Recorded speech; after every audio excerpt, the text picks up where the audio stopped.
To compose using SmartMusic, go to SmartMusic and log in with the orange button on the right hand side. And you're going to choose New SmartMusic. That should be the one we're all using with our free demo. And if you go up to the upper right hand corner where you've got that little orange button, you got all the different choices, click Compose.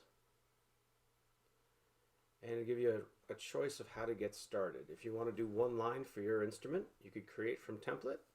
Choose solo instruments, and all of our band instruments are listed right there. So there's all the brass, the trumpets, and the horns, etc. Percussion will be our snare drum, bass drum. Pitched percussion is timpani, mallets, and of course all the woodwind band instruments are under woodwinds. That'll give you one staff to play with your particular instrument. You could also, if you'd like a bass clef and a treble clef, choose piano under keyboards, and then you've got two lines to work with. For right now, I'm just going to go to Quick Creation, which will just give us our standard 4/4 and treble clef, and then we can start changing things around. So under the File menu, it's got a mouse over. You can mouse over everything. It'll show you what you want to do, what you can do with all those different buttons.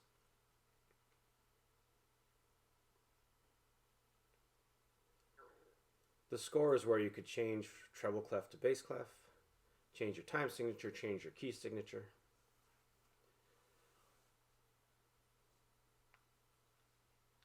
Change your tempo markings. Any of those settings for the whole project.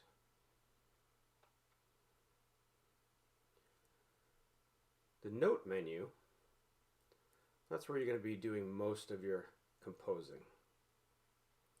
After you're done with that, you can add dynamics, you can add slurs and crescendos, you can add metronome markings, tempo markings, various crescendos and decrescendos and things like that.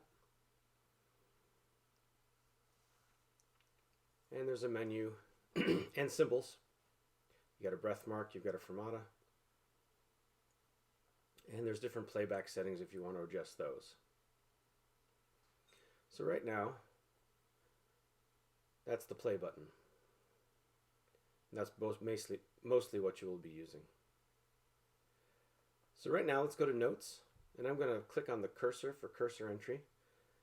And then you can click right where you want, right in the piece, and you know exactly what beat you are on. So I'm going to start with quarter notes. Click on the quarter note button. And I'm using the keyboard. I'm pressing G, A, and G. Now if you want to change your note duration, make sure you go up to where you just were. That will change the note duration. If you try to click it underneath where it says duration, that will change the note that you are on. If you want to get a rest, just forward to the next measure. The rest will pop up there for you, and you can continue entering. Here's where I had an E quarter note. I wanted to change it to a dotted quarter note, so that's where I went into duration on the left-hand side menu to change the duration.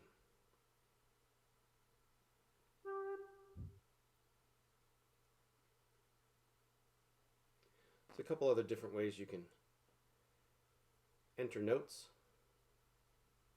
If you want to go up and get rid of that cursor, now you can click on whatever note value you want, and you can just point and click where you want each note.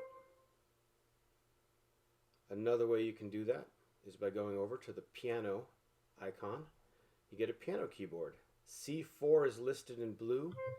That is your middle C. So you know where that's going to be. You need to again use the cursor tool there so you know exactly where you are, and you can click in the notes that you want. So a couple different ways of entering. And then at any point, you can play back what you just composed.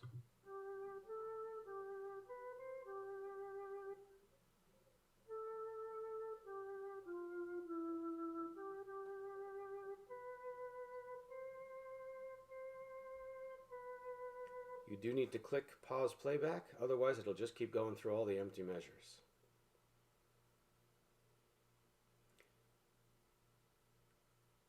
Now I'm going to exit the note menu, and let's add in some different things. So I'm going to add a slur. To the first note, it automatically just slurs two notes together, but if you want to slur more, all you have to do is click and drag.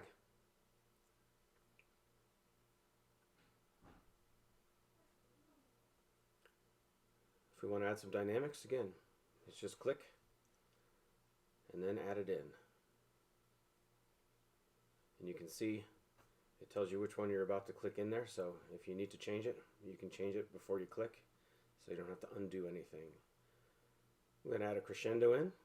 Look how tiny it is. Click and drag to make it bigger.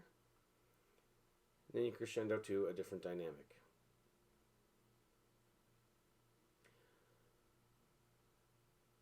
Now I'm looking for articulations right now. It's not under symbols, it's not under text, it's actually under the note menu.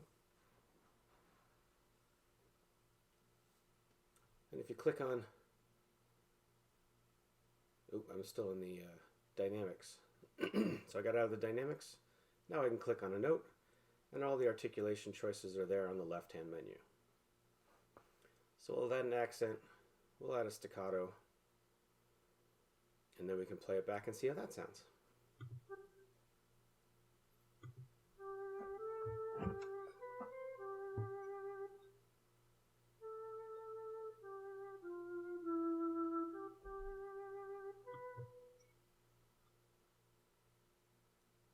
Okay, so this is very useful if you want to do something very similar to what we did in class, which is to write one line of music, add in dynamics, choose your key signature, choose your time signature, choose your tempo,